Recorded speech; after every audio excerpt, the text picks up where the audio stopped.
Good morning, dear Murang'A citizens.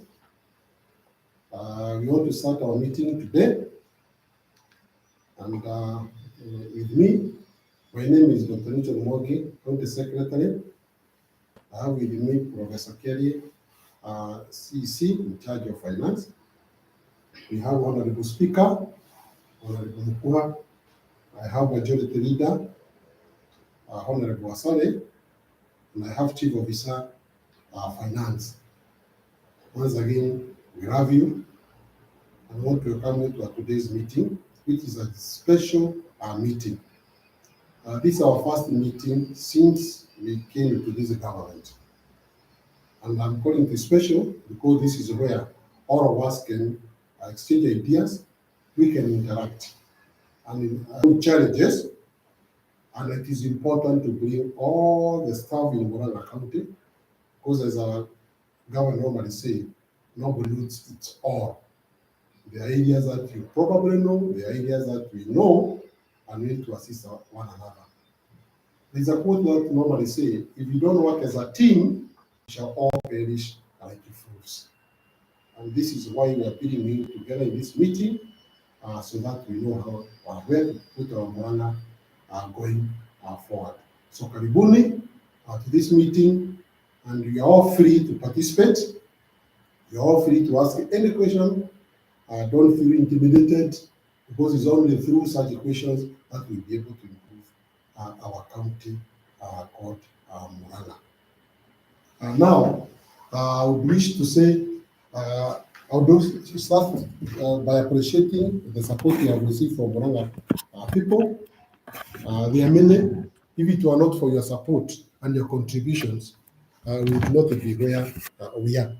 Therefore, we really appreciate you, we really thank you, and we are not taking you for granted. Any contribution that you have made, however small it is the one that has made us reach where we are. In my Kiswahili teacher taught me, hapa na hapa hujaza kibaba. So the same manner, that little contribution is really appreciated by our county. So that's the purpose of today's meeting. Let us know one another, let us know where we are. If there are any queries that you have, this is the day.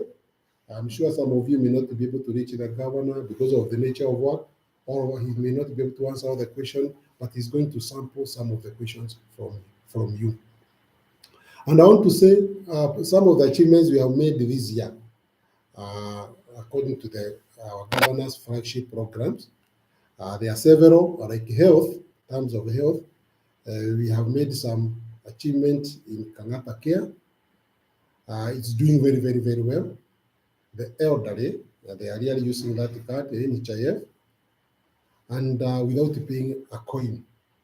This is really a milestone because these are the elderly people who don't have the energy, who don't have the resources, and it's the interest of our government to ensure their health care is taken care of. We have the maternal care, maternal support. Our young readers know this, that we are supporting you before the delivery. And even after delivery, our main point is to ensure our mothers don't deliver at home, because we know some of the environmental issues at home, they may not be conducive, and therefore they may lead to mortality issues. We have agriculture subsidy, and it has been a success in that in the rural zone. We have had mango farmers, they have been receiving 7 shillings per kilo from our county. With the milk, we have been paying $3.50 per kg for the milk, and we wish even this year to continue with it. We have that budget. When it comes to our community project, through our county assembly, we have worked very, very well. And I want to take this opportunity to thank our county assembly, led by our speaker, Honorable Murang'A, and Majority Leader, Honorable Asale, because most of these proposals you have taken to them, they have always passed them without any objection. There is a community project. Thank you, all the MCA, wherever you are. Take our gratitude. We are not taking you for granted. And these community projects have really helped our people. Examples are ECD. That year we have renovated several ECD. We also have another budget for this year for the ECD. We have the UGI program. About 42,000 kids in our local nursery schools. All of them are taking UGI. We have the smart city. This year, or last year, or rather, we did one in, we did several. Kagema, we did one. Murang'A town, Kera, we did. Kahatia, we did. Ariara, we did. Kagari, we also did. And we are really very thankful to our MCAs, our county assembly, for really helping us to achieve this smart city. Remember, the main roads, those one is not the responsibility of the county government, but the national government. So we are trying to help where we can within our market places. We cannot forget about the bursaries. We have been giving bursaries. In January last year, we gave 15,000 shillings to every child who was able to go to a day school. I think that was a good achievement because most of the schools pay around 5,000 shillings or less. So that meant that a child going to day school was able to, we were able to cater for the fees for term 1, term 2, and term 3. We also continue with the other bursary for the university students, and right now we want to give those bursaries around September with the students who have just finished Form 4 and they have an admission letter. In January, we shall also give the Form 1s at the same bursary. So we are committed to ensure that education is affordable, especially to the poor person in Murang'A County. We have started the youth program, and we are going to have about 30 youth from every award who will be given an opportunity as intern to work for about 3 months, and then we shall be paying them 400 shillings per day. The parent will be taking 100 shillings per day, and then after 3 months we shall take them for a course of interest, so that after 6 months, then each of them will be given 15,000 shillings. That money will be to start a business, or probably to go to college, or probably to do some kind of investment. Then we shall have the second cohort after 6 months. The idea is that we have discovered we have very many youth in Murang'A. Some of them are indulging in drugs, in alcoholics, and therefore we want to keep them busy and at least empower them through such things. So we are very happy. All these projects will not be possible if we do not receive support from Murang'A County. We really thank you most sincerely. And at this point, I want to invite the CEC Speaker of the County Assembly, Honorable Mukuha, to give us remarks, tell us 1 or 2 things about our county, our relationship between the county, the executive, and the county assembly. Karibu, Honorable Mukuha. Thank you very much, County Secretary. Nichukue nafasi hii ni wasalimu yote katika jina la Yesu. Hamjambo. Kama County Secretary alivyosema, majina ni Johnson Mukuha, Speaker wa County Assembly ya Murang'A. Nataka nichukue nafasi ya mapema ni washukuru nyote wafanyikazi wa county katika executive kwa kazi mzuri mnayofanya kushikilia gavana, kushikilia miradi yote ya gavana hadi akawa amtunukiwa gavana bora kabisa katika kupatia watu service delivery. Sisi katika County Assembly tunasema pia shukrani. Kwanza tumepata wawakilishi wodi 47 ambao ni watu objective, ambao ni watu hukaa chini kuangalia mambo yanavyokuwa, wanapitisha yale mazuri, wakiona kama kuna dosari yoyote wanaita vikao, tunakaa, tunarekebisha, alafu tunapitisha. Ndiposa tumeona kwamba ufanyikazi wa gavana na sisi katika assembly tumekuwa tukifanya kazi pamoja bila kuamkiana, bila vita, ili watu wetu wasaidike. Lakini zaidi tuwezi fanya haya yote bila nyinyi. nyinyi watu ambaye mnasaidia gavana na department zote kazi. We always say that a body is just like an engine. For the wheels to move, for the driver to direct the vehicle, all parts must work. Kwa hivyo nyote tunawapa shukrani na tunazidi kuambia kwamba katika County Assembly tutazidi kuangalia mambo yote ambayo gavana anaweka katika ajenda yake ya kutumikia watu wa Murang'a. Tutayaangalia, tutayadedusa kabisa. Baadaye tutaweza kupatiana mwelekeo kisheria ili kazi iweze kufanyika bila dosari yoyote. So we thank you very much. We believe that this is a flagship year. Tumemaliza mwaka moja, tumekuwa gavana ametunukiwa kuwa mfanyikazi bora katika kaunti zote 47 za Kenya. Tunajua this is just a small beginning. We have a bigger future, we have a brighter future. Ili tuweze kurudisha Murang'a pahali ilikuwa wakati tulisikia miaka ya mababu zetu kwamba ati Murang'a ilikuwa inakopea hata serikali kuu pesa.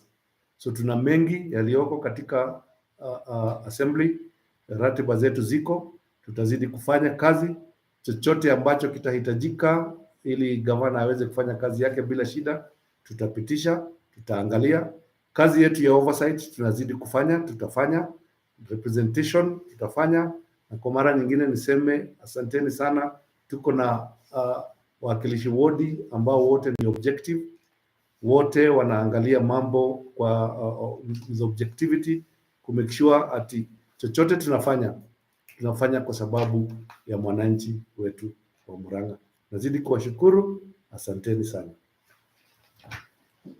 Thank you very much, Speaker, Honorable Mukua, for your remarks. We're really very happy with the way you are leading the County Assembly.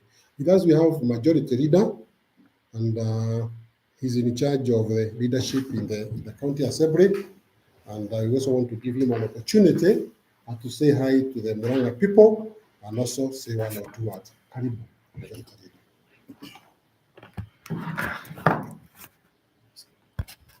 Thank you, County Secretary. I will also take this opportunity to greet all the members of staff in Murang'a County this beautiful morning. And we are working as a team, and if we continue working together, we'll achieve a lot for the Murang'a County. So it is my humble plea that all of us continue to give the best that we can and put in our God first, that He may lead us in everything that we shall be doing for the people of Murang'a. As the County Assembly, we are happy that we feel that we are involved in this government. We feel that we are part of this government for the promises that Governor gave when he was doing campaign. One being that he will give World Development Fund. He has been able to keep that promise. And in the first financial year, we were given 8 million that we were able to work with. And in this financial year, we have 18 million. That is 13 million being for the infrastructure. And we have bursary, we have the Murang'A Youth Service. So we feel that we are part of this government and we will continue supporting this government. We have the task with us, that is the task of passing the finance bill. We are working with the finance department, that is finance committee, to ensure that we'll work and pass the finance bill. We also have the emergency fund that is before the committee on finance. We'll also be working on it. Of late, we passed the Murang'A Youth Service, and I appreciate the committee on youth that worked on Murang'A Youth Service, and also the delegated committee that worked on regulations for the same. So we'll continue supporting this government. It's a government that is doing well for the people of Murang'A. Thank you. Thank you again, Majority Leader, and also the Speaker of the County Assembly. As I had said there before, we are really very happy, and we are very happy because of the support we are receiving from the County Assembly. We are working together, we are working well. All the bills are going through. We are very happy, especially the most recent youth regulation and also the youth bill having gone through very easily, because it's going to go a long way in helping the people of Murang'a County, and more so the youth. I want to welcome at this point CEC member of Finance, Professor Kelly, to make a few remarks that has something to do with finances. Karibu, Professor. Thank you so much, County Secretary. I'm very pleased to be here, and we thank the county for offering us this opportunity to have a chance to talk to members of staff of the county, Murang'A County government.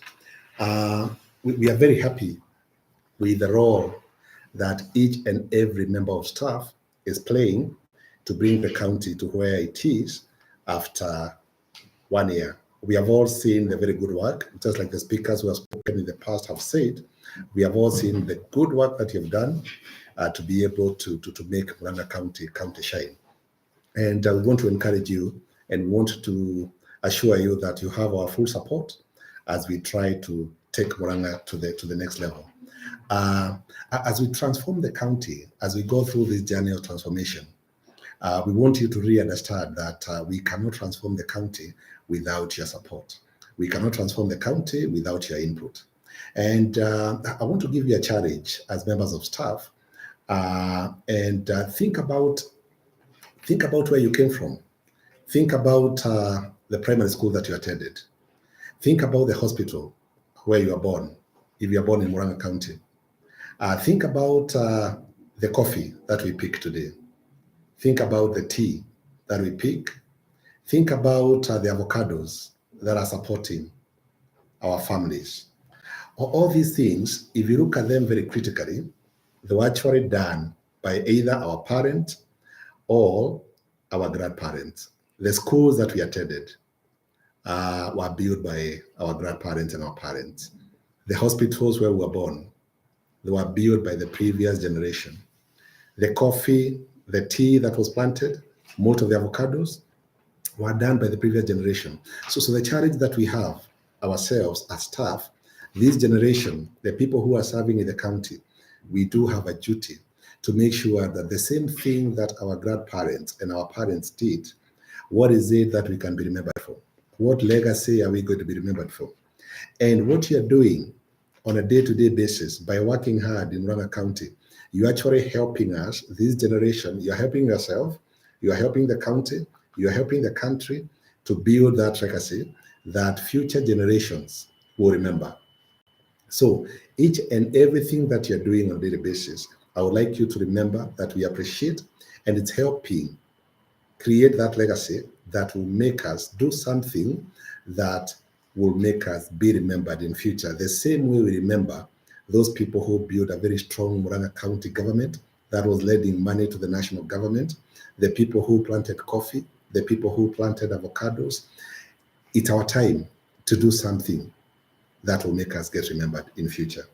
And as you come to work every day, I would plead with you to remember that whatever you are doing, you're actually helping us and you're helping the county create that very good legacy. And you just know that without your input and without integrity, without your dedication, we cannot achieve what we are seeking to achieve. I talk about integrity and ethics because the reason why the county has been able to achieve what it has achieved in the last 1 year is because, for instance, we have been able to seal the leakages of revenue. Most of the money that we collect, we are able to see that the money is plowed back to the county services. So without you helping us to make sure that we achieve very high standards of ethics, we are still going to have a problem in achieving the legacy that we want to leave. So we call upon you, every member of staff. You are our ambassadors out there. You know more than we do in terms of what goes on in your department. And we'd like to appeal to you to be our ambassadors. Tell us, feel free to tell us what is not going right. And we shall take action immediately. You are the ones who are working with the systems. You are the ones who are working with the people. You are the ones who are hearing what people are saying, the complaints people are giving. Just take a note of all those complaints and let us know so that we can address them. Because unless we address that, unless we address those problems, we are still going to find ourselves where we were so many years ago, where we are not seeing any progress. So let us work together. Let us have that teamwork. And together, I know we shall take Murang'A very far. Thank you so much. Thank you, Professor Kelly, for the few remarks you have made. We really appreciate what your department is doing, and especially in the area of automation, where you have been able to raise revenue from the previous year when you took over the government was around 450 million. And last year we were able to collect around 650 million shillings. So we really appreciate through your leadership and also through the automation. Before we move on, I also want to appreciate our members of parliament who have also been with us all along. We really appreciate them. We also want to appreciate the national government and county commissioner and his group. We want to thank most sincerely the police commander and his team because of the security they have maintained in Murang'A County. All these, they have really also helped us to achieve our objectives. So now at this point, with the Chief Officer, Finance and Economic Planning, and it is also important, he mentioned one or two things to do with the finances and what we are planning to do and where we are and probably the challenges that we are facing as a county. Karibu kwa inshallah.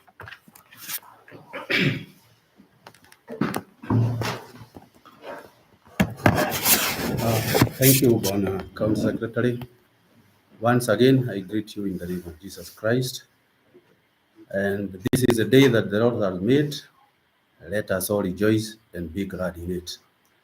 I think much has been said by my professor there, CC Finance, but I will just echo some few points concerning the way forward of the county government, particularly from the county treasury. You realize that the government is doing its level best to ensure that the way we used to delay salaries, you have realized that we are doing our level best to ensure that by 5th of every month or the succeeding month, the salaries are out.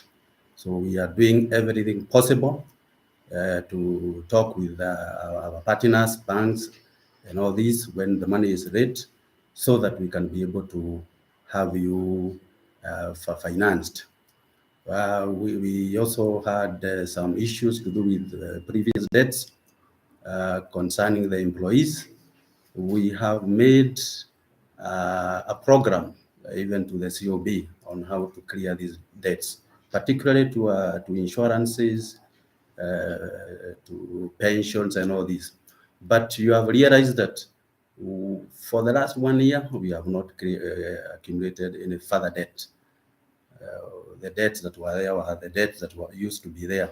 And this is the debts that we have already agreed and drawn a plan with the COB, that is the control budget, and the National Treasury, so that we can be able to start clearing them. So all will be well, but and also all the finance issues will be well. Much will be said by our boss after he takes off. And at this juncture, and also I would like to add that in the future, the way the professor has said, we shall keep on adding revenue further, so that we can be able to have additional funds to be able to clear most of these debts. Thank you very much.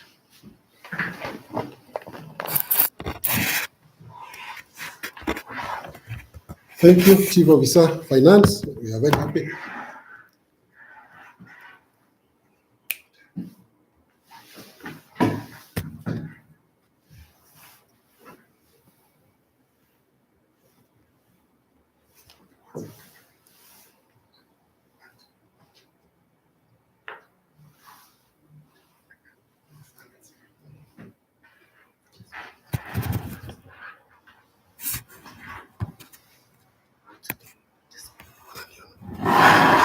Thank you, Chief Officer Finance.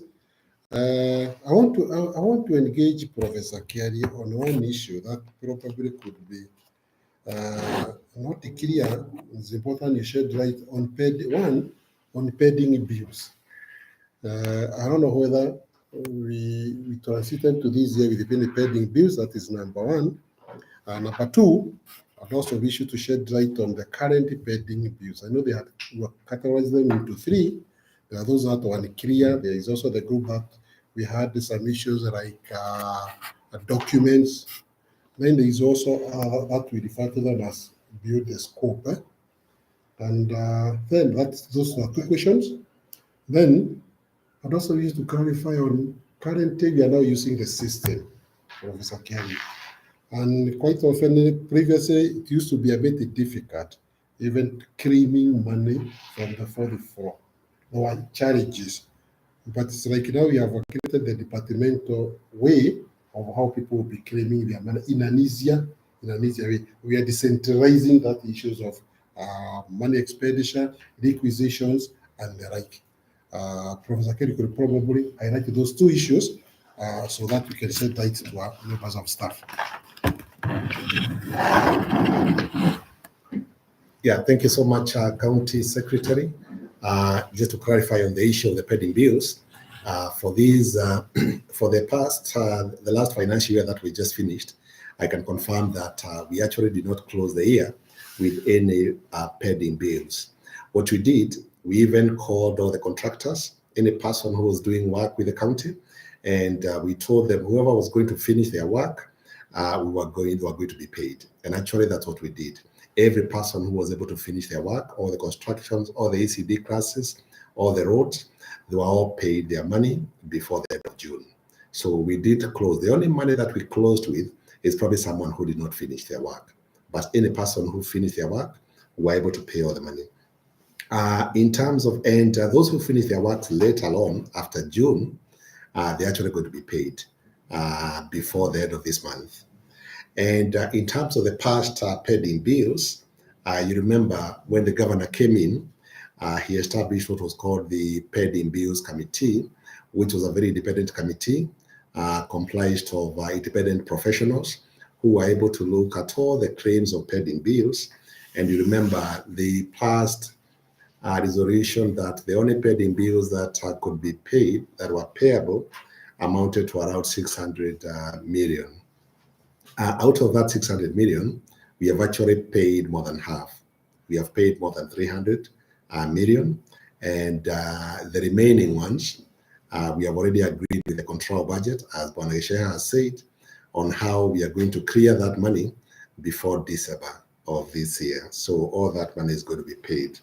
Whoever was not cleared by the Pending Bills Committee for payment, they were given a chance to appeal, and they appealed to the ineligible Pending Bills Committee, which has been sitting for the last 1 month to consider those appeals and to see whether there are any other merited cases that should be paid. And the ineligible Pending Bills Committee are going to finish their work by next week. And so we expect to get a report from them next week so that we can know of any other eligible bills that needs to be paid. In terms of the management of finances, the county secretary has said that previously we had a system where the finances and all that management was very centralized on the fourth floor at the county treasury. We have come up with a different system where every department is now going to be in charge of their own budget. Because when you look at the budget that we passed, there's an allocation that is given to every department. So in terms of controlling the spending and the budget and the vote, every department is going to be in charge of their vote. So in terms of, it's going to bring a lot, it's going to reduce the bureaucracy that is to be there in terms of having to go to fourth floor every time that you want to make a requisition. As I mentioned also, you remember we said that you are our ambassadors out there, and we would like you as much as possible to feel as part and parcel of everything that the county government is doing. And you know, we are very lucky. We do have a governor who is very active on social media, who is always posting updates on his Twitter handle, on his Facebook handle, we would like to ask you as members of staff to kindly follow what our governor is doing, like what he's doing on Twitter, like what he's doing on Facebook, and if possible, even retweet those messages, because once you retweet, we are sure that the people who are benefiting from these services, like the Kangata Care services, those people are going to be able to know about the changes. Like today, I saw a tweet and a Facebook post regarding the registration of any person who private entity. Is about public service. And niseme sisi kama serikali ambayo imeingia, tumekuta serikali huku juu ambayo iko na mashida mengi. Kwa mfano, tukakuta tuko na pending bills za karibu takriban 2.7 billion shillings. Tukakuta wafanyikazi ambao walikuwa wanakaa miezi kama 3 kabla walipwe mishahara yao.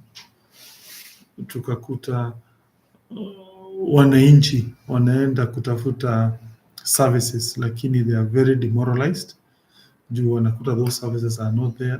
Na shida si nyinyi wafanyikazi, shida ziko kwa pande ya serikali. Tukakuta so many institutions, taasisi za serikali ambazo ziko na mashida ambayo inatokana na uongozi ambao ulikuwa unaelekea pande fulani. Basi kwa kushikana kwenyu na sisi tumejaribu kugeuza hayo mashida. Na kwa mfano, katika mambo ya zile pesa ambazo serikali iko supposed kulipa, let's say contractors, kulipa pension funds, tumeweza kung'ang'ana nazo, na kwa hivi sasa tunaendelea regularize. Kwa mfano, wale ambao wanafanya kazi katika hospitali, tumerudisha procurement mpaka kwa KEMSA, unless KEMSA haina hiyo product. Juu kuna wakati mwingine unakuta KEMSA haina hizo dawa. Na ningeazilia na mambo mawili. La kwanza ni zile zinaitwa values. What is the mission and the value of the new county government? Hii serikali mpya ya county, mission yake ni ipi na values zake ni ipi? La kwanza, the mission is to be the best county in the Republic of Kenya through empowering the people of Murang'A. That is our mission. Kwa kimombo tunaziita baya. Utakuwa tukija kumalizia nitampatia namba ambayo ukiwa na issue you can always text us. Yeah? Ukiona kitu kinaenda vizuri unasema, kitu kinaenda vibaya unatuelezea ili tuungane na wewe. Na ukiongea hakuna mtu atakuuliza. You have the freedom to talk. This new government believes in the freedom. We do not believe we have the monopoly of knowledge. Always speak out your issue. Become honest. Even when you are serving the public, let us be honest. Number 2, this is a government that believes in consultation. Kwa Kiswahili, hii ni serikali ambayo wananchi na watu wote wanakaa chini wanaongea. Let's say wewe ni sub county administrator, mnakaa chini na wafanyikazi mnaongea. Hata members of public, kaeni chini na wao. Wakija na shida zenyu mnaongea, msitumie nguvu ama ile tunaita githuri na Gikuyu. Tutikahũthĩre githuri nĩkĩ mũgaikanagia na andũ acio tũratungata mũkaranĩria wega. You sit down and you talk. Mnaongea na wananchi. So you must always consult. Yeah? There is a reason why parliament is an assembly composed of several people. The idea is that power should not be exercised in a unilateral manner. Power is usually has best outcomes when there are consultation, there are disagreements and agreements. That is how power is usually best exercised. And therefore, we urge, if you are a medical superintendent, you are a chief officer, a CEC, or even a supervisor, always call your people into meetings and have a discussion. You'll be surprised. The best idea will come out of that person you might least expect. The best idea of Kangata Care, of automation, whatever, utapewa na mtu ambaye hutaamini, na diposa lazima usikize kila mtu. The third value, the openness. Sisi ni watu ambao tunaamini na serikali ambayo ni open, tunasikiza maoni ya kila mtu. Diposa wewe mfanyikazi, ni vizuri wakati unafanya kazi msikize raia, wacha raia akuelezee shida zake, usiongee na nguvu, usimuongeleshe vibaya ya? Muongee na mkae chini na umsikize. Hata kama anaongea na ubaya, wewe kazi yako kama mfanyikazi wa serikali ya kaunti unajinyenyekea, you humble yourself kwa wananchi, kwani sisi tunaitwa public servants, about service. Na diposa juu ya hayo maneno tumekuja na projects ambazo tunajaribu kusaidia wananchi wa Murang'a. Nitaje few. La kwanza ni community projects. Hizi ni ushirikiano wetu na members of the county assembly ku-identify zile mashida ziko kule kwa grassroots. Kwa mfano boreholes tunachimba, barabara zinawekwa mara, tunatengeneza ECDs, na hiyo program inasaidia Murang'a yetu iendelee pamoja kimaendeleo. Unakuta every ward hutakosa kitu fulani county inafanya, na ndiposa watu wote wa Murang'a they feel they are now part and parcel of the new government.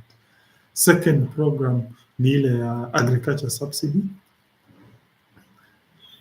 Murang'a imegawanywa mara kama 3 ukiangalia mambo za climate.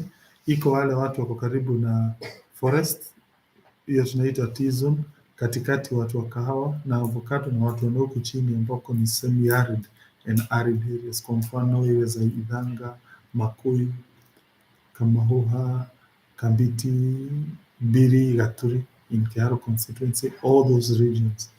Na on that basis tukaona zile crops tunaweza zimonetize, yani zisaidie watu wapate pesa, ni milk, ikitarget watu wa kule juu maziwa, na watu wa chini tukaona ni maembe, na hivi punde tutaintroduce nyasi ambayo inaitwa road grass, na pia sorghum ambao tutapeleka kwa East African breweries.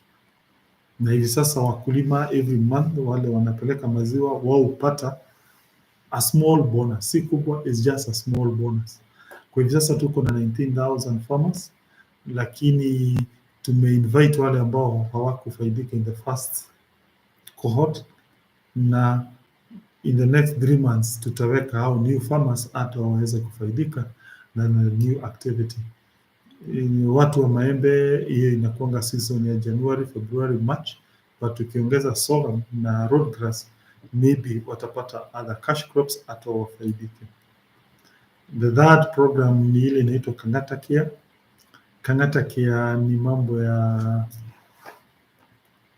our partnership na NHIF, na you all know kwa hivi sasa tuko na 20,000 households. In the next financial year kuanzia January 2024 tutafikisha wafike 30,000, na tuna target wale poor, the vulnerable, wale ambao hawezi jinunulia kadi ya NHIF.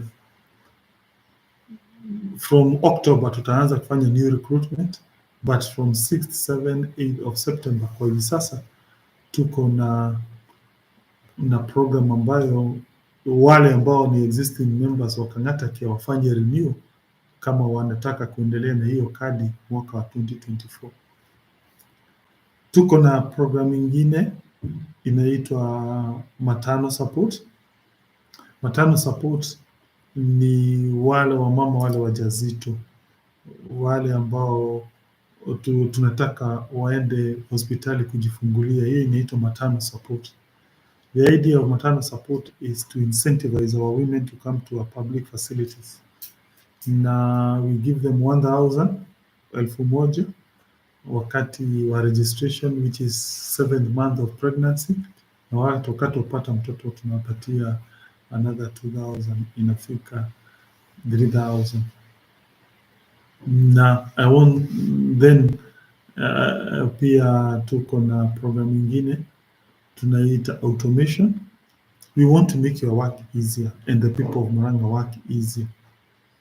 Sifikirii ni haki mtu atoke mahali kama kwa mfano Gatura ama Idhanga Gatanga aelekee Murang'a kufanya application ya kujenga. Sifikiri ni fair mtu atoke pande za Kireni huko kwa msitu aende Murang'a akitaka kuitisha single business permit. Sifikiri ni haki mtu atoke huko Kigumo juu ateremke mpaka Murang'a kama anataka liquor license. Sifikiri ni haki, kwa mfano mtu ambaye anataka kufanya subdivision anatoka all the way Kandara anaenda mpaka Murang'a town. So to make it easier kwa wananchi na pia hata nyinyi wafanyikazi wa county, tunafanya automation. And automation hata wewe mfanyikazi itakufanya uget skills ambazo hata wewe unaweza zitumia mahali pengine au hata upate kazi mahali pengine, na utakuwa very competitive kwa sababu uko na automation skills ama IT skills. Na pia itasaidia wale ambao wafanyikazi ni productive, because saa hizi we can be able to tell who is really working very well, na tunaweza msupport.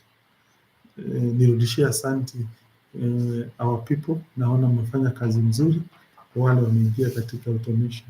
Pia tunafanya renovations za hospital zetu na tunasema asanti wale tumeshikania na wao.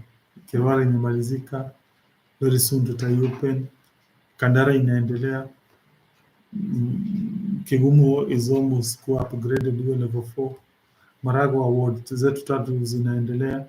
Murang'a town naona mjengo inaendelea pia, tuongeze ward pia Nyakianga Mathioya. Kangema I can see tulifanya renovations. Several other dispensaries. So far tumeopen 8 new dispensaries, na hiyo tu ni kusaidia wananchi wa Murang'a. Let me also comment about smart city program. You know, it's very expensive to tarmac 1 kilometer of a road, and that is why counties do not tarmac roads. Otherwise the entire budget will be taken up by that program. However, sisi watu wa Murang'a tuliweza kung'ang'ana na tukaweza kuweka budget ya kitu tunaita smart city. So tukaanza kutarmac targeted market areas, si zote, na mainly ziko kwa urban areas. Kwa mfano Kiharu, Kahatia, Murang'a town, Lower Kiharu, na pia Kangema pale kwa soko, Kirei, Murang'a town, Lower Kiharu, na pia Kangema pale kwa soko, Kireini, pande Mathioya, Maragwa pale Maragwa town, Kigumo Kangari, pale panaitwa pande za Gatanga, Gatura, Kandara ile town ya Kafati. In the new financial year tutaongeza other towns. We will unveil them very soon. Kwa mfano pale ya Maragwa tutaenda Zabka, pale Kimorori Wepa karibu na Kafati, so that we open that region. Asa Keno town will also benefit, and several other towns, each and every constituency. We shall unveil that list soon. Allow me for now to stop. Of course, we have also bursary. Allow me also to mention about bursary, because before we had a good bursary, which was called Nyota Yetu, hatukuimaliza. Tulifikiria wale watoto wako katika hiyo bursary waendelee, but I think it is important we enlarge the cake.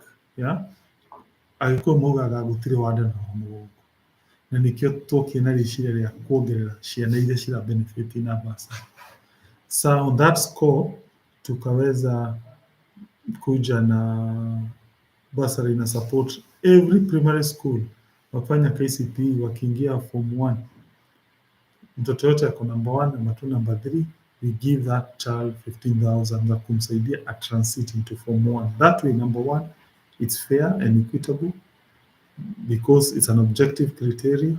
Number 2, you reach more children. Number 3, it incentivizes children to learn more. Unakuta mtoto akifanya vizuri amepata token ya county. That's a fair game. na ita motivate other pupils kusoma zaidi. Allow me for now, kabla niongee, ni questions or comments.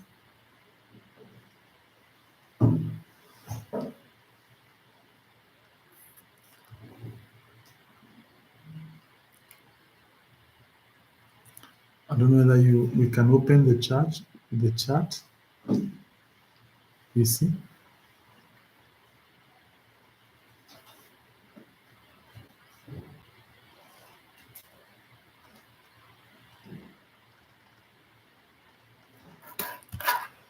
Yes, na niseme tuko na namba, there's a number, pia unaweza tuma maswali yako, na going forward you at liberty kuwa unatuma your issues, positive or even criticism, as we listen. This is a listening government, and therefore allow, if you have an issue, feel free to text this number. Remind me the number. Yeah, if you want to ask a question, can you text this number? Let me see, 07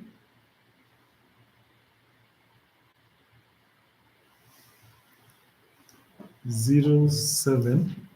If you have an issue, a question, you can text this number 0703 361 763. 0703 361 763. I repeat, kama uko na swali, tuma kwa hii namba 0703 361 763. Unaweza andika jina yako, pande za Kiumo. Anasema yeye wanafagia, and there are too few that, dear governor, we are very few employees who clean up Muthaiga market. What can you do so that you employ more workers to help us clean? We are overwhelmed. Thank you so much. Alone, what can you do for us? Thank you, Bwana Kamau. So let me start with those two questions. So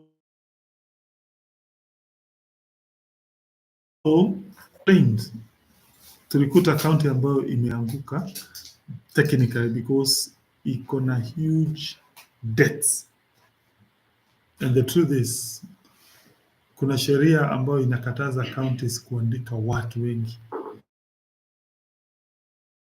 inaitwa Public Finance Management Act. Inasema zile pesa zote county inakusanya, only 35% should go towards paying salary. Yani kama serikali inachukua 100 shillings,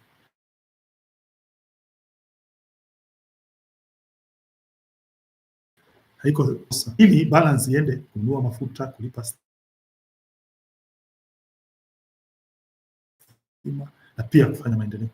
So in short, sheria inatukataza. There are two solutions to that problem ya watu kuwa overwhelmed wafanyikazi. Yeah, on the other, na ujue tumekataza kuandika watu juu. Already saizi Murang'A we are paying 42% of our total budget. In fact, it's about 42-43% of our total budget goes towards paying salaries. Dismiss people, everyone to remain working for us. So what do we do because of that issue? One, we need to increase shilling, which is against the law, ambayo inasema ni 35. So the ones begging you, my friends and colleagues, 120 million. But sisi kuingia within 9 months tumechukua 650 million Kenya shillings, an increment of 130 million. na mainly it is because ya automation na pia your effort. So please, mfanyikazi, ensure every shilling unaona ikichukuliwa ya county inaenda kwa county coffers. That's the only way out we can have more money, we can employ more employees wa kusaidia, and even probably also tukuongeze some other benefits ambazo zitakufanya you become a little bit happy ukifanya kazi, but without increasing our own source revenue tutakuwa na shida. So therefore please, anafanya kazi na naiba pesa za county, jua ni wewe na mash lab fund, lab trust, tunalipa Kenya Power, tunalipa maji. So whenever hiyo pesa tunakosa, hatuna any other means ya kulipa all those expenses. Remember, serikali in the national level wakati mwingine inakosa pesa za kutuma counties, and we still have to pay your salaries, we still have to continue our salary iende. Secondly, even as we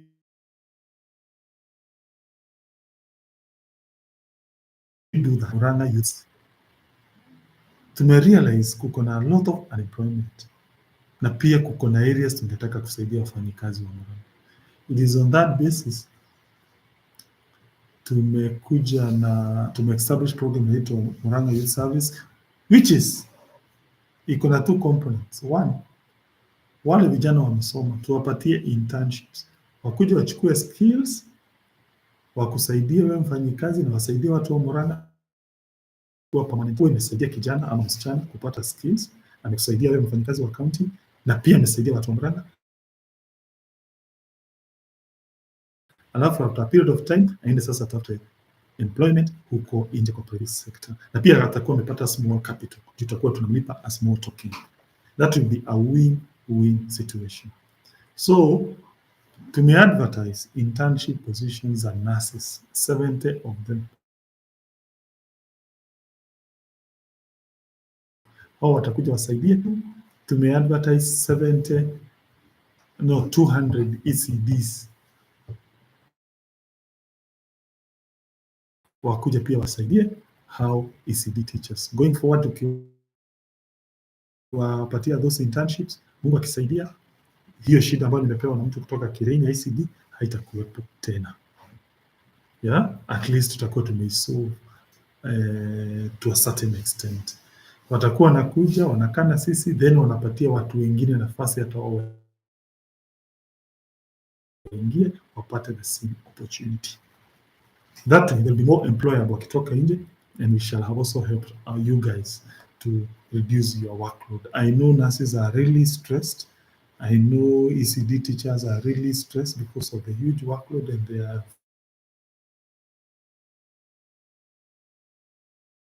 few unskilled labor. Na hao vijana na wasichana tutakuwa tunawachukua in our locations.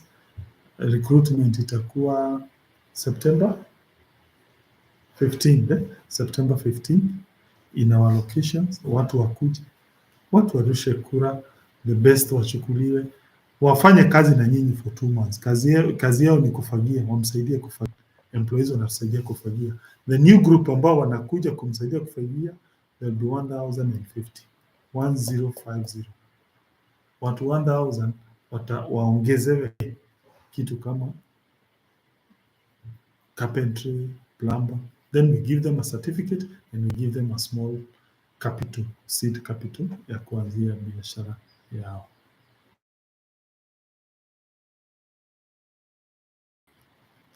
Any other question which you have received? Let me see.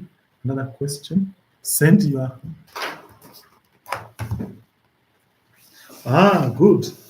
Nimeona casual workers. Yes, casual workers. Wangetaka wapate more,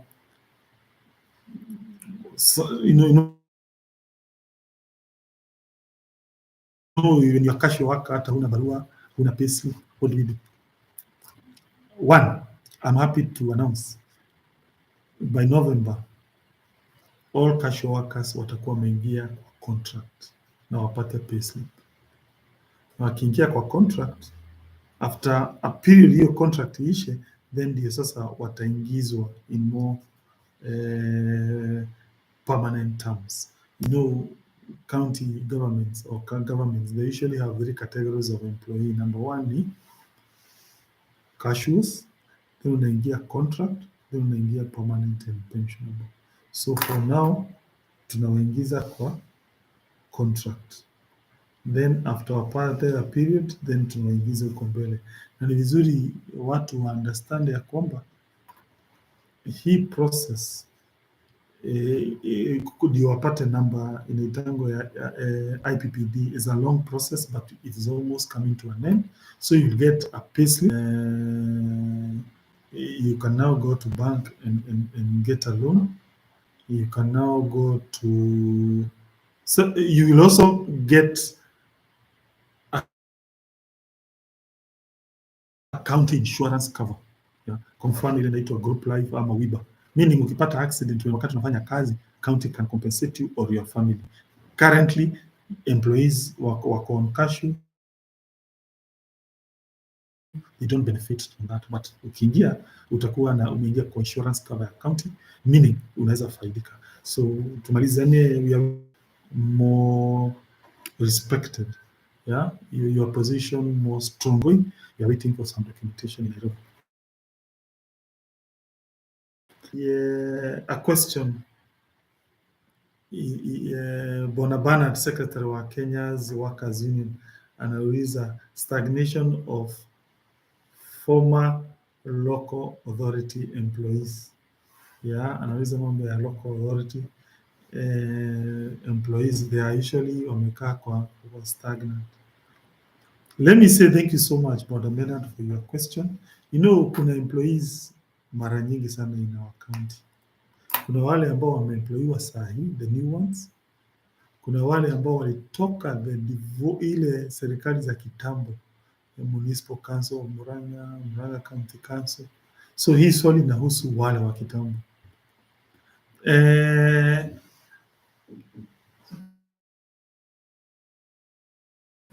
As we have no problem at all kumuingiza kwa the mainstream ndio mwanze kuprogress, but the information ambayo tumeelezewa ni kwamba kuna court case ambayo ilipelekwa kotini, na you know, wakati kesi imeenda kotini, now that becomes a little bit problematic. I think the choice is yours. I'm told there are those who want to be transited, washikane na hawa wengine employees wa kawaida, na kuna wale wasema hapana, si tutataka kukaa kama kitambo. And the reason I'm being told ni kwamba wale ambao hawataki kujoin wale wengine is because there are some allowances wao upata which are special, which normal employees don't get.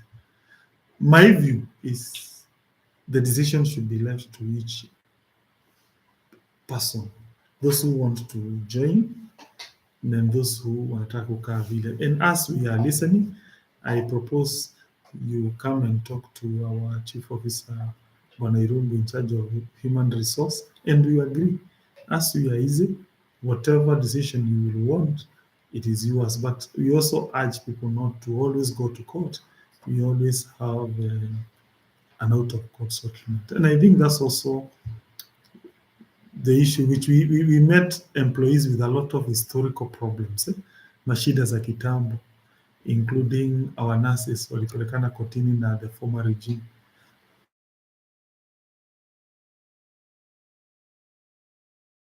As opposed to watu kwenda kotini, but that's how we can go together as a group. Maybe some other questions? Yes, continue sending your question to 0703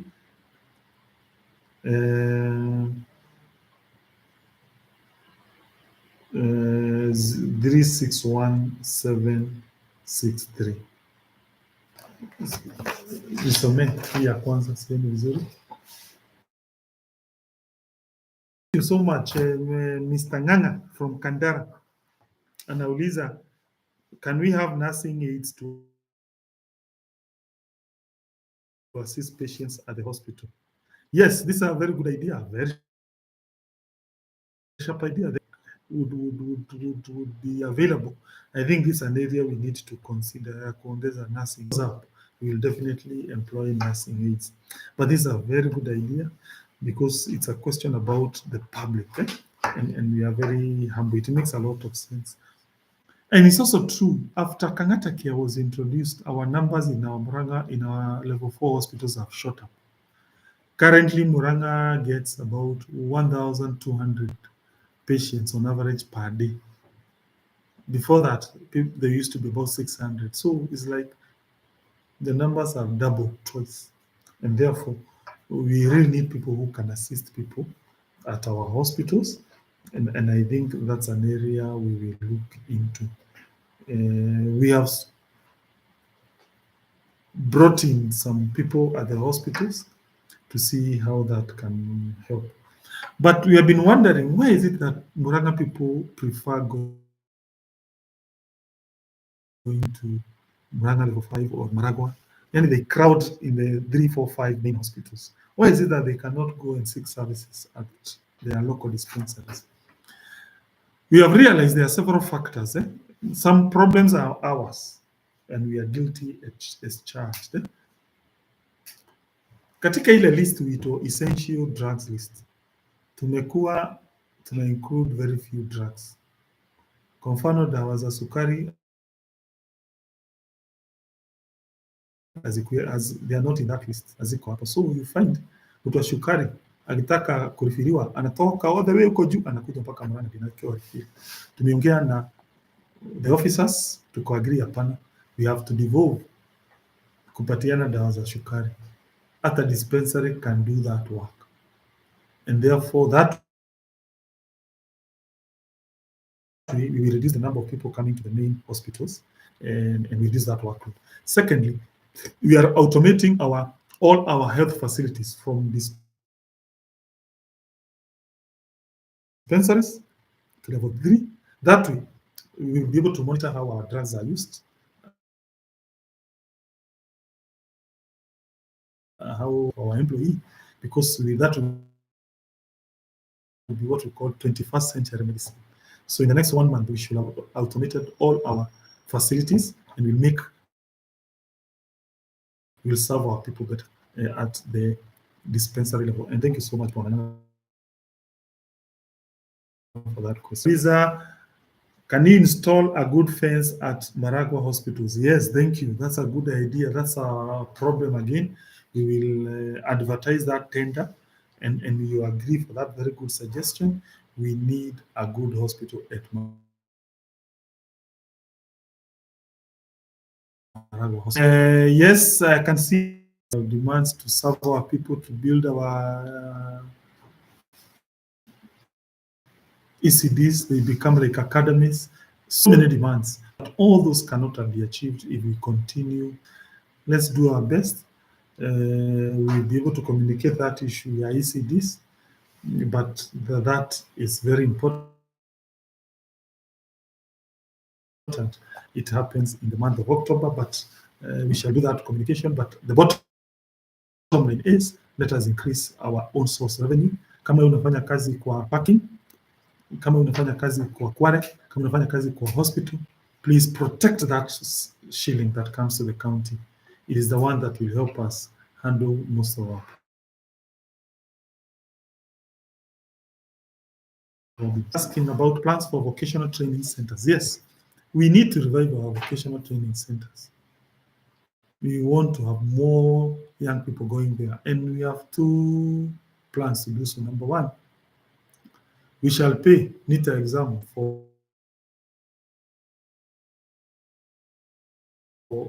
in the month of March. That way, it will incentivize more people to come to vocational training. Number 2, this program that we are starting in the month of October, which we are doing recruitment on 15th of September, it will be hosted at vocational training center in each ward. So that way, you'll have more activities in those institutions. Yeah, and therefore that will really help in upgrading and boosting vocational training education.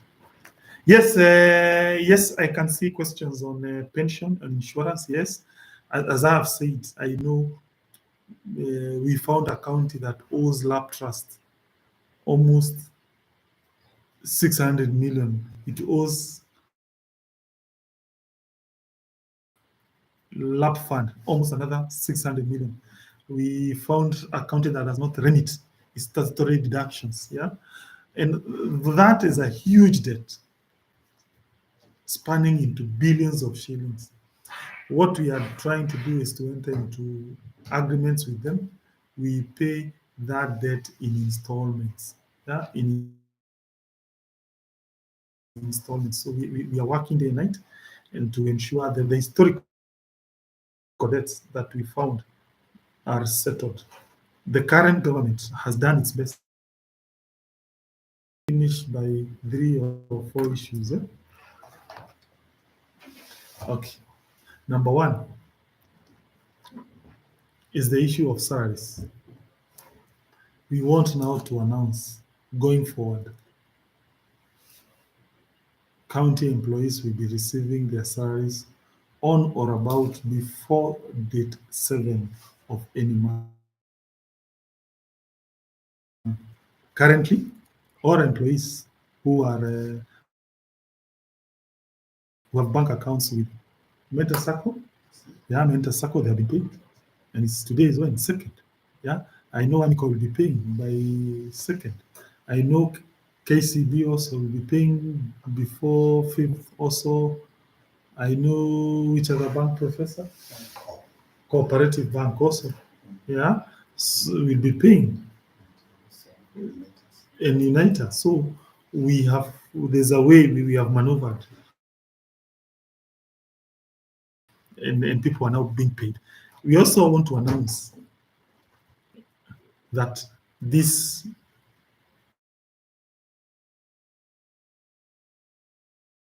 will also apply to members of staff in the county assembly and members of the county assembly. All of them, we are all one. We are all one people. Yeah, we are all united in making Murang'A better. We had a negotiation, thank you, Speaker and the Majority Leader, that we now are extending that support to our colleagues in the Assembly, including members of staff. So now be assured that unless your financial institution has a problem, the county government of Murang'A will be paying salaries on time. That's our commitment. And those who are in Menta Sacco can confirm that they have already been paid their salary. And this is for the first time. In fact, it's not for the second month. Last month you got your salaries early. This month you have gotten your salaries early, and we want that to remain. At least you get your salary. It is you have worked for the county, you have worked for the people. It's only humane you get your salary on time. The second issue's announcement is we have come up with a motivation scheme, a motivation thing for our employees. We want to motivate you to do better. And we motivate you in 2 ways. Number one, in bursaries. We have created a bursary just for county employees. County employees only, but it has the following rules. Na munisikize vizuri. A form itapewa sub county administrator. So every sub county mtu anaweza apply. Number two, hii ni ya wakati KCSE imetoka na KCPE. So ina support form 1 na first year university peke yake. Let me clarify that. Kama uko na mtoto wa first year ama uko na mtoto wako form 1 anaingia form 1, then that's when you can apply. What is the amount? The amount maximum is 20,000. Amount maximum is 20,000. Number 4, rule ya ine ni kwamba when is it open? Once the results are announced or you get an admission letter, whichever is earliest, and there is resources in the county. Yeah. So kama saa hii watu wanaingia university, kama kuna mtoto anaingiza university, utapatiwa form, sub county atapewa watu wajaze. Yeah, kama kuna mtoto, lakini si second year ama third year, hapana. Kwa hivi sasa kulingana na resources zetu, they can only allow first year ukiingiza mtoto. You know, that's where most parents struggle. So wenye wako na watoto third year mngojee Januari. Wenye watoto wanaingia university saa hizi mtapewa form. What is the criteria? Hapa mnisikize vizuri. What is the criteria? You know, you can apply so many of you tushindwe kuiafford. The criteria is very simple. Iko na 100% marks. And it is divided into two portions, 50 marks na 50 marks. 50 marks za kwanza, kama uko kwa the lowest grade, na the lowest grade ya employment ya county ni grade C. Grade C, unapata 50 marks. Kama uko grade D, unapata 45 marks. Kama uko grade marks. I repeat again. The lower the grade, the higher your marks is kupata bursary.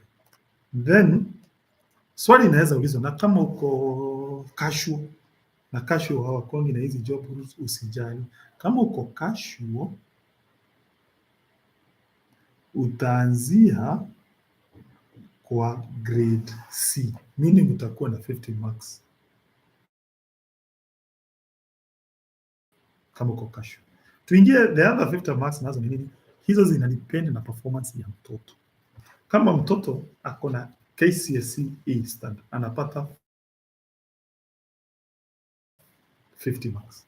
Kama ako na let's say A minus, anapata 45. Kama ako na B plus, anapata 40. Kama ako na B standard, anapata 35. Kama ako na B minus, anapata 30. Kama ako na C plus, anapata 25.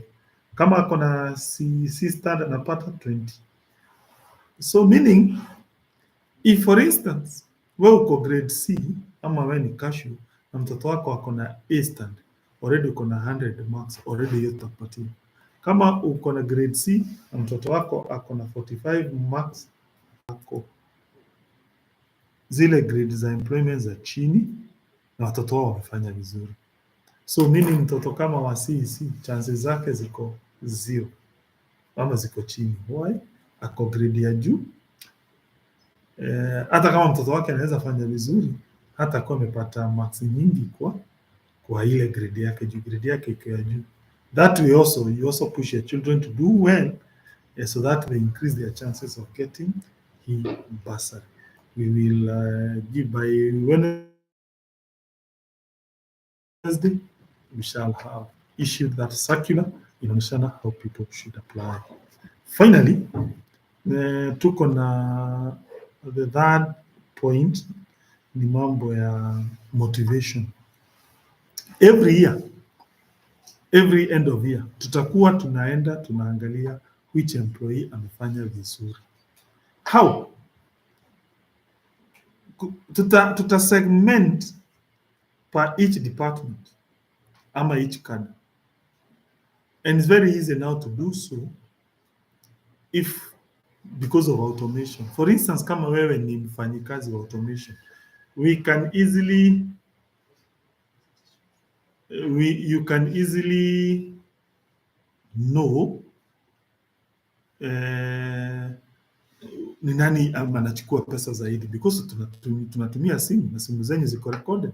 So on the December we will only go through the system tuangalie ni nani revenue collector amechukua pesa nyingi ama ameongeza pesa zenye amekuwa akichukua, either improvement or the best, tukuchukue tupazie zawadi. Kwa mfano nurse, kuna hao wanafanya matano care. We know ni wangapi wamemobilize women wakuje our public facilities. Tutaangalia hiyo list. Wewe uko nurse, ni wewe umemobilize women vizuri, tukupatie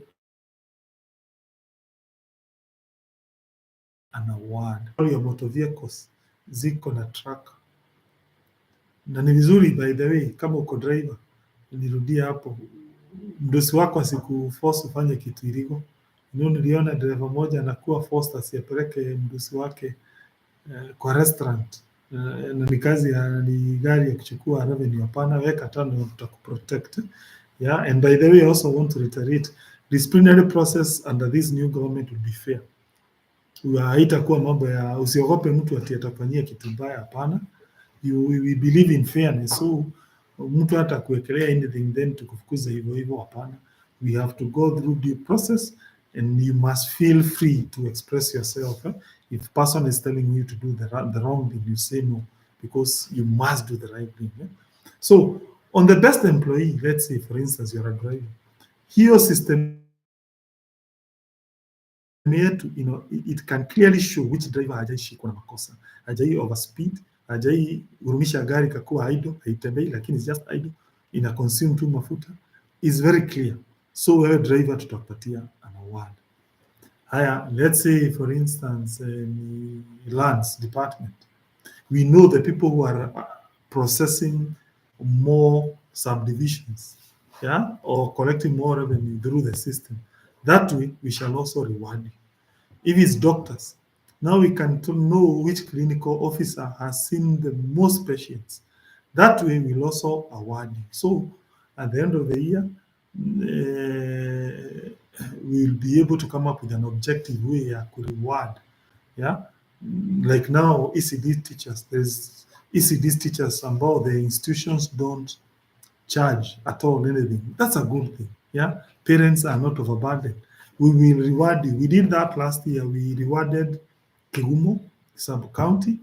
We rewarded the ECD iko pande ya Muthidi ward, where the ECD teachers, they don't ask even a single shilling from the parent.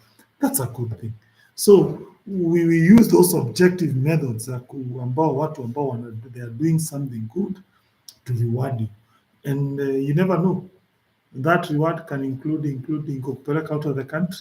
Yeah, we will give you an international trip. So do the right thing and we will give you a reward in December once we do that. Yes, let me continue reading feedback. Kindly change the face of headquarters through beautification and a better main gate. Yes, you are right. Yeah, our headquarters doesn't look well, and thank you for this feedback. Makosa ni yetu, we admit. I think even as we beautify our hospitals, as we beautify our ECD centers, we must also change our headquarters, and thank you for that feedback. Okay? Let us have these forums frequently. Thank you. There's also issue identification of all county staff. Yes, I think CS, you need to do that. There's also the issue of rehabilitation of staff lost in alcoholism. Yes. I think Bwana Irungu, our chief officer, you need to do something. People who are into alcoholism, you need to undertake them through counseling. And by the way, they are entitled to be taken to a rehab at the expense of the counties. Yes. Maybe Irungu, you can come and say something on this one. Let me have Irungu, who is the chief officer in charge of HR, to say something. That's it. Okay. So, Your Excellency, as you've said, for the people who require to be rehabilitated, I think the first thing under your instructions, we are going to start a program for rehabilitation of these people. The ones who feel maybe they may need rehabilitation. And once they register, I think the county will be able to cater for that, because we have even negotiated even with NHIF so that they can be able to cater for rehabilitation of those people who require to be rehabilitated, maybe because of addiction to alcohol or to drugs. So that will be done, and we are going to start that. And Your Excellency, we are starting by having the mental health champions. Per every department, it has appointed someone whom the staff can be able to talk to. The case is forwarded, and then once it is forwarded, we can be able to make those arrangements. And it's not just the addiction, even for those others who may be going through depression or other mental health issues like depression or other challenges, we'll be able to handle it and refer it also through the counselors that are available at the hospitals and even the psychiatrists that are there. So that will be done, Your Excellency. Yes, I can see Mr. John. He is in Kandara. He's asking about various deployments. There are some deployments that are very prestigious, which people is asking about them. Let's say like a medical superintendent. Yeah, we have decided, we have come up with a new policy. A medical superintendent or even any other deployment that is top there should not be done by one person. Kidole kimoja hakiui chawa.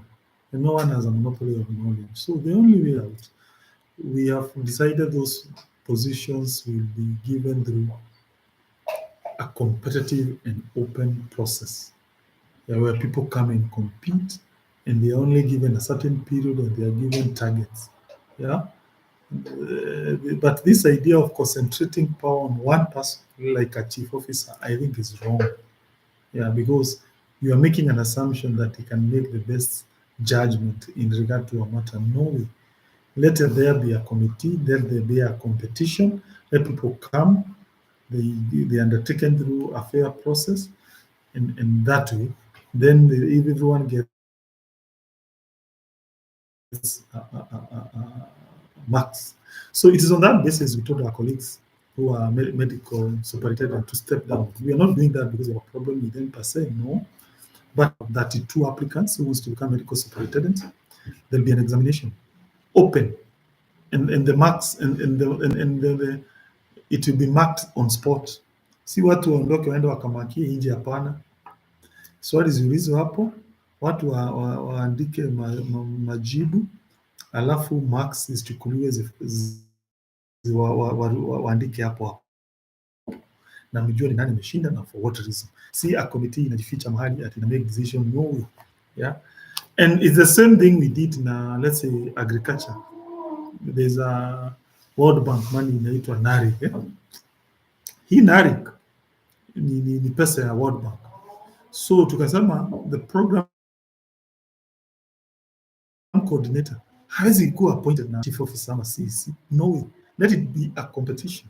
People came, or they came up with 5 applicants, and they were taken through a process. Yeah, the same way I know kuna new program inakuja ya World Bank ya agriculture ambayo inataka some supervisors, and that is only open to county employees. Again, I have told CEC, agriculture na chief officer, you must do an open process. Inaitwa suitability test. It is open to all employees, and that is how we shall be giving these positions, through an examination which is objective, and therefore you don't have to know anyone to go anywhere. It is your skills, your competence. That's how we will give you those positions. Finally, also, particularly to the top county employees, we are now come up with a system. If you want to request anything from the county, you don't have to write a letter. Even other employees, let's say kwa mfano Kikoska games za county, yeah, if you want to go there, one, you must include all employees in any trip. Siwe tu ni wale wa juu, hapana, include hata hawa wengine, particularly the ones who have done something good that is clear to everyone. They must be included. Number 2, we have now introduced a new system ya kuitisha pesa from the county treasury, which is system based. You can track, so that way you reduce wastages of county resources. And I want to reiterate pia mambo ya motor vehicles. They are now tracked. Yeah, we can see where they are. So please ensure they are not misused, because now wewe as a driver ni wewe tutakuuliza in case tukute there is a misuse of money. Anyway, wacha tufikishe hapo. I don't know, speaker, whether you had spoken? Yes, Okay. Yeah, we had spoken. Yeah. So thank you so much. I want to encourage you, continue working hard. Thank you so much. We can make Murang'A the best county. That's our mission. Murang'A has to be the best county in the Republic of Kenya by empowering Murang'A people. Best county, that's our mission, by empowering Murang'A people. And remember our values, the honest value, consulting, and being open. Yeah, you have to be open and to treat people with humility, those people whom you are serving. Thank you. God bless you. God bless you. You are good people. I know you can make Murang'A great. Thank you.